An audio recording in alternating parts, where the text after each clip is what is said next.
Welcome to Adhira Chemistry Classes. Hello friends, आपका स्वागत है अधीरा केमिस्ट्री क्लासेस में। आज का जो हमारा टॉपिक होगा केमिकल काइनेटिक्स का, वह होगा threshold energy and activation energy. आप जानते हैं जो यह लेसन चल रहा है यह एनसीईआरटी का यूनिट 4 है और यह जो लेसन केमिकल काइनेटिक्स का है एक ऐसी ब्रांच है फिजिकल केमिस्ट्री की जिसमें हम रिएक्शन का जो नेचर होता है, रिएक्शन कैसे रिएक्शन में रिएक्टेंट कैसे प्रोडक्ट में कन्वर्ट होता है, रिएक्टेंट कैसे एक दूसरे को टक्कर मारता है, रिएक्टेंट और प्रोडक्ट का जो एक्टिव मास होता है, जो कंसंट्रेशन होता है, समय के साथ कैसे वेरी होता है, रिएक्शन की मैकेनिज्म क्या होती है, रिएक्शन के रेट पे कौन कौन से फैक्टर असर डालते हैं, सबको पढ़ने की जो नई ब्रांच है फिजिकल केमिस्ट्री की, उसका नाम रखा जाता है केमिकल काइनेटिक्स। उसका एक और नाम होता है केमिकल डायनेमिक्स। इसको हिंदी में कहते हैं रासायनिक बलगतिकी। आज का जो हमारा टॉपिक है वह स्पेशल टॉपिक है। आज का टॉपिक ये फैसला करेगा कोई रिएक्शन होने की संभावना है कि नहीं है।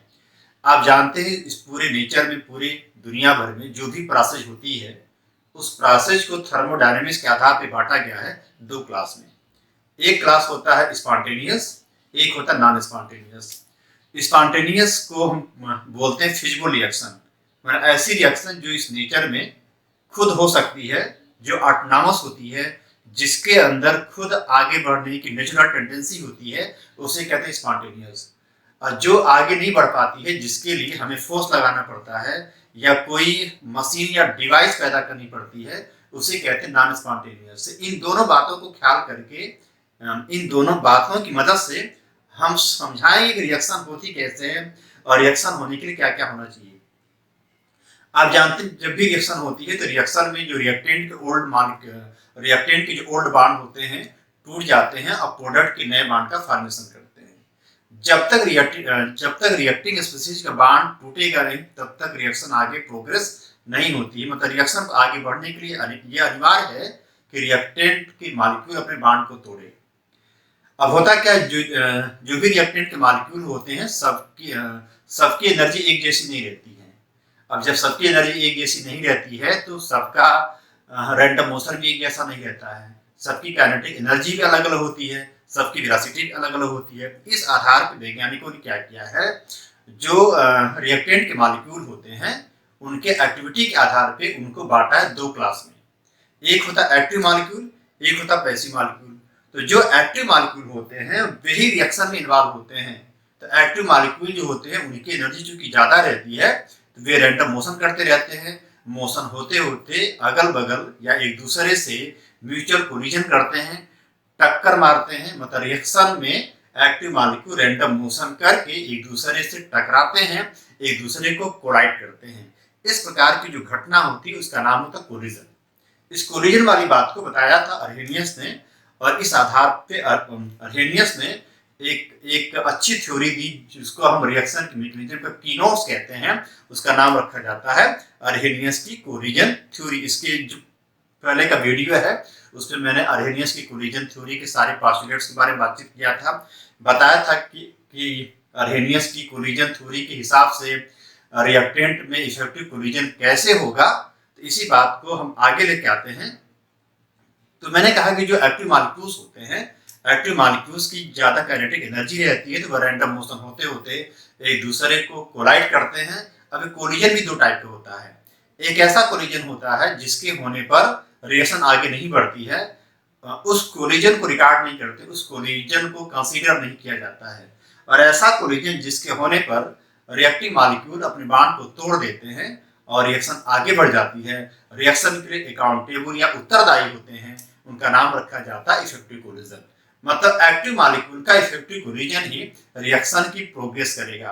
अब ये कैसे पता चलेगा कौन सा मॉलिक्यूल है जो इफेक्टिव कोलिजन को आगे लेके जा सकता है।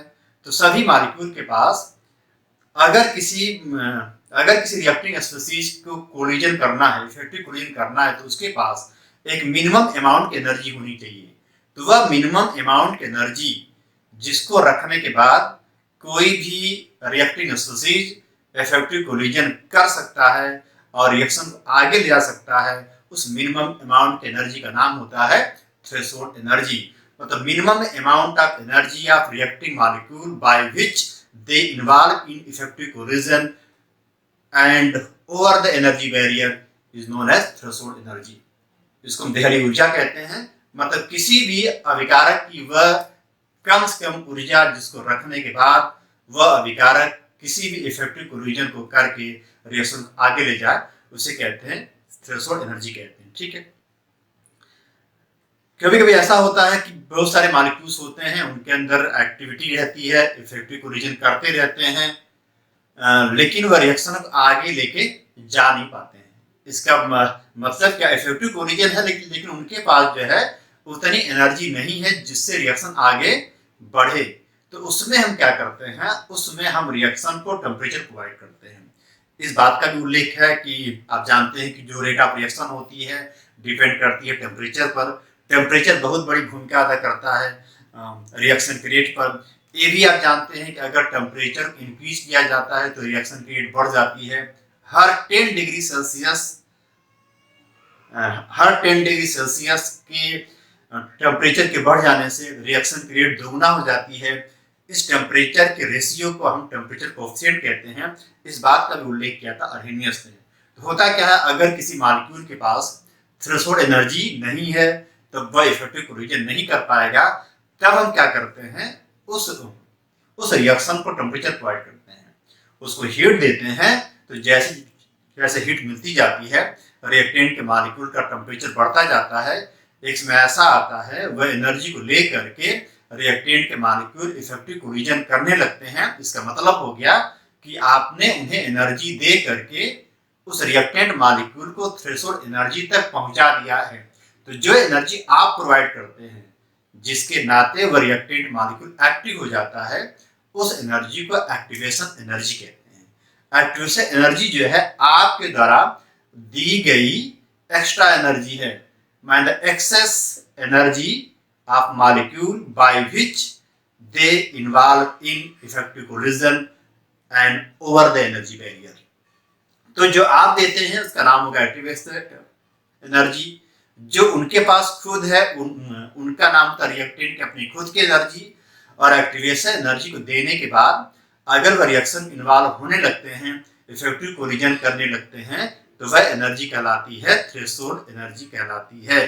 तो जो थ्रेशोल्ड एनर्जी होती है वह मिनिमम अमाउंट एनर्जी होती है जिसको लेकर के कोई भी मॉलिक्यूल इफेक्टिव कोलिजन करता है।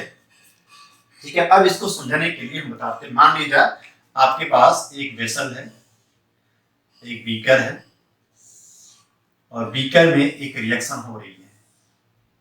रिएक्शन में मान लिया जाए कि A2 प्लस B2 के बीच रिएक्शन हो रही है, बनाना हमें है 2AB। अब मान लिया जाए इसमें 1000 मॉलिक्यूल है। 1000 मॉलिक्यूल में हो सकते हैं कि 200 मॉलिक्यूल एक्टिव हैं और 800 मॉलिक्यूल पैसिव हैं। तो जो एक्टिव मॉलिक्यूल हैं इनके पास रैंडम मोशन होगा। एक्टिव मॉलिक्यूल के पास अगर इतनी अमाउंट में एनर्जी है कि वह रैंडम मोशन करके इफेक्टिव कोलिजन कर लेते हैं और इफेक्टिव कोलिजन करके रिएक्शन को आगे बढ़ाते हैं, यह एनर्जी कहलाती है इनकी थ्रेशोल्ड एनर्जी। अब जो 800 मॉलिक्यूल है इनके पास इतनी एनर्जी नहीं है कि वे इफेक्टिव कोलिजन इन्वॉल्व हो, तब हमें इसको एनर्जी देनी पड़ती है। तो जो एनर्जी आप देते हैं बाहर से उसका नाम होता है एक्टिवेशन एनर्जी। एक्टिवेशन एनर्जी इनको देते हैं तो यह इतनी एनर्जी पा जाते हैं कि यह अपनी एनर्जी को थ्रेशोल्ड एनर्जी के इक्वल कर लेते हैं। और जैसे थ्रेशोल्ड एनर्जी इक्वल कर लेते हैं इनके अंदर भी इफेक्टिव कोलिजन होने लगता है, यह रिएक्शन की रेट को आगे बढ़ाने लगते हैं। तो जो एक्टिवेशन एनर्जी होती है वह आपके द्वारा दी गई एनर्जी है। थ्रेशोल्ड एनर्जी होती है वह मिनिमम अमाउंट की एनर्जी है जिसको लेकर के कोई भी मॉलिक्यूल रिएक्शन के इफेक्टिव कोलिजन में इन्वॉल्व होता है। तो आप इसको जो है एक फार्मूले से आप रिप्रेजेंट कर सकते हैं। तो एक फार्मूला है एक्टिवेशन एनर्जी के लिए, EA is equal to ET minus ER. EA is the activation energy, आपको दिखाई पड़ रहा होगा। ये बहुत अच्छा कॉन्सेप्ट है, इस कॉन्सेप्ट को समझना बहुत बड़ी बात है। ET is the threshold energy and ER is the reactant की खुद की एनर्जी। रिएक्टेंट की एनर्जी। इस इक्वेशन को देख करके यह पता चल रहा होगा कि ये अगर ज्यादा है, एक्टिवेशन एनर्जी की वैल्यू ज्यादा है, इसका मतलब क्या है? आपको रिएक्शन के सिस्टम को ज्यादा एनर्जी प्रोवाइड करनी पड़ेगी, आपको ज्यादा मेहनत करनी पड़ेगी। जब मेहनत करनी पड़ेगी तो रिएक्शन रेट अपने आप कम हो जाएगी। इसका मतलब क्या होता है कि जिस रिएक्शन की जितना ज्यादा एक्टिवेशन एनर्जी होती है, रिएक्शन के रेट उतनी ही कम होती है। मतलब एक्टिवेशन एनर्जी जो है वह रिएक्शन की रेट को कम करता है। अगर आप किसी मॉलिक्यूल में एक्टिवेशन एनर्जी ज्यादा प्रोवाइड कर रहे हैं, इसका मतलब आप ज्यादा मेहनत करने पड़ रहे हैं, रिएक्शन उतनी तेजी से आगे नहीं बढ़ पाती है। मतलब एक्टिवेशन एनर्जी का घटना रिएक्शन के रेट का बढ़ना, और एक्टिवेशन एनर्जी का बढ़ना और रिएक्शन के रेट का घटना होता है। तो यह आपका हो गया threshold energy and activation energy. तो थ्रेशोल्ड एनर्जी जो है किसी भी रिएक्टेंट मॉलिक्यूल का वह मिनिमम अमाउंट की एनर्जी है जिसको रखने बाद कोई भी रिएक्टिंग स्पीशीज इफेक्टिव कोलिजन में इन्वॉल्व होता है। मतलब कि एक्टिवेशन मतलब कि थ्रेशोल्ड एनर्जी का होना किसी भी रिएक्शन की बेसिक रिक्वायरमेंट है। और एक्टिवेशन एनर्जी जो है वह अमाउंट ऑफ एनर्जी है जो आप देते हैं, इसको लेकर के कोई भी रिएक्टेंट अपनी एनर्जी को थ्रेशोल्ड एनर्जी तक पहुंचा देता है। तो जो इसकी मेन बात हो गई कि रिएक्शन के लिए इफेक्टिव कोलिजन होना चाहिए, उसके बाद मिनिमम अमाउंट की एनर्जी होनी चाहिए, उसका नाम होगा थ्रेशोल्ड एनर्जी। और अगर किसी मॉलिक्यूल में थ्रेशोल्ड एनर्जी नहीं है तो जो एनर्जी आप देते हैं उसका नाम होता है एक्टिवेशन एनर्जी। अब इसको हम समझाएंगे एक एनर्जी की डायग्राम से। मॉलिक्यूल जो होते हैं जब आपस में रैंडम मोशन कर लेते हैं तो रैंडम मोशन करने बाद इफेक्टिव कोलिजन में इन्वॉल्व होते हैं। तो मान लिया जाए कि जैसे अब इसको समझाने के लिए मैंने जो है एक बनाया है एनर्जी प्रोफाइल डायग्राम। इधर एनर्जी है और इधर जो है रिएक्शन हो रही है। इसमें जो ER है वह रिएक्टेंट की एनर्जी है, जो EP है वह उस रिएक्शन की प्रोडक्ट की एनर्जी है। आप देख रहे हैं कि रिएक्टेंट की एनर्जी प्रोडक्ट की एनर्जी से ज़्यादा है। मतलब रिएक्टेंट रिएक्शन करने के बाद अपनी एनर्जी को कम कर लेता है, मतलब रिएक्शन होने के बाद स्टेबिलिटी बढ़ जाती है। आप जानते हैं कि एनर्जी जब कम होगी स्टेबिलिटी बढ़ जाती है।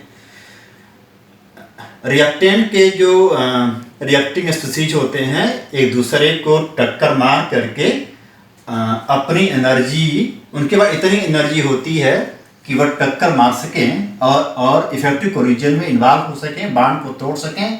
उस एनर्जी को ET कहते हैं। याद था आपने इसको जब टेम्परेचर दिया, जो आपने एनर्जी प्रोवाइड किया तो एनर्जी इसकी बढ़ गई। तो जो एनर्जी इतने से लेके इतने तक आपने दिया उसका नाम होगा एक्टिवेशन एनर्जी।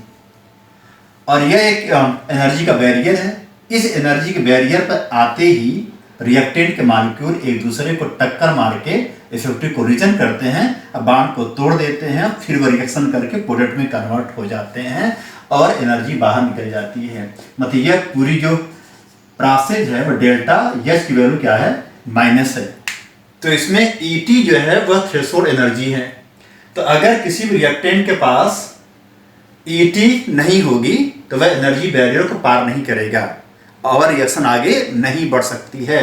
तो अगर ET तक पहुंचाना है तो आप एनर्जी जो देते हैं उसका नाम ये कहलाता है।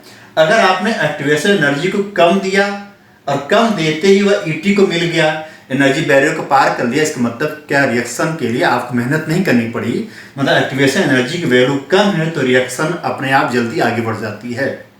और अगर इसकी वैल्यू बहुत ज़्यादा है, इसका मतलब क्या है, रिएक्टेंट एनर्जी बहुत कम थी, उसे इफेक्टिव कोलिजन तक ईटी तक एनर्जी पहुंचाने के लिए आपको ज़्यादा एनर्जी प्रोवाइड करनी पड़ती है। मतलब हायर एक्टिवेशन एनर्जी से रिएक्शन स्लो हो जाती है और लोअर एक्टिवेशन एनर्जी से रिएक्शन की रेट बढ़ जाती है। माने वेरी फास्ट रिएक्शन के लिए ई की वैल्यू कम होती है और वेरी स्लो रिएक्शन के लिए ई की वैल्यू ज़्यादा होती है। एक अक्सर एक सवाल आता है, जो कैटलिस्ट होता है उसका रोल क्या होता है। तो आप जानते हैं जो कैटलिस्ट होता है वह रिएक्शन के रेट को तेज करता है, अधिकतम रिएक्शन में रिएक्शन के रेट को तेज करता है, रिएक्शन को आगे बढ़ाता है। तो जो कैटलिस्ट होता है उसका काम होता है वो किसी भी रिएक्शन की एक्टिवेशन एनर्जी को लोअर करता है। अब सवाल आएगा, अक्सर सवाल मेडिकल इंजीनियरिंग में हर जगह बीएससी में पूछते हैं कि जो कैटलिस्ट होता है उसकी मौजूदगी से एक्टिवेशन एनर्जी कम होती बढ़ जाती है। कैटलिस्ट किसी भी रिएक्शन की एक्टिवेशन एनर्जी को लोअर करता है, मतलब रिएक्शन की स्पीड को तेज करता है। इस कॉन्सेप्ट को आप समझ गए होंगे इस डायग्राम से। तो ER जो है वह रिएक्टेंट की एनर्जी है, EP जो है प्रोडक्ट की है, ET जो है थ्रेशोल्ड एनर्जी है और EA जो है यह एनर्जी एक्टिवेशन एनर्जी है। अब एक्टिवेशन एनर्जी को निकाला जाएगा अर्हेनियस के इक्वेशन से। तो जो हमारा अगला वीडियो आएगा वो वीडियो होगा कि टेम्परेचर का क्या रोल है, और टेम्परेचर के रोल के साथ साथ अर्हेनियस का इक्वेशन निकालूंगा और उस इक्वेशन की हेल्प से आप EA एक्टिवेशन एनर्जी को कैलकुलेट कर सकते हैं। धन्यवाद।